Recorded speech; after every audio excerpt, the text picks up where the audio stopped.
Kita berada di Tropicana Heights, Kajang untuk tengok satu semi cluster yang sangat cantik. Dia sebenarnya depan taman. Bahagian tepi dia ada lebih kurang 15 kaki. Bila beli rumah dalam township, bukan saja nak rumah cantik, tapi nak rumah yang selesa dan selamat untuk keluarga. Untuk bayar harga kawasan eksklusif, ketenangan itu penting. Nak jiran yang sopan, nak keselamatan lepaskan anak bermain depan rumah, nak jiran yang sama-sama main pickleball atau golf. Semua tu walaupun nampak remeh, main peranan besar dalam kehidupan harian. Dari transaksi jualan semula rumah, ternyata rumah dalam township menjadi pilihan ramai.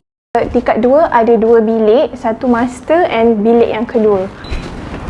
Cuba tengok. Nice view. Total spend on renovation RM300,000. ID.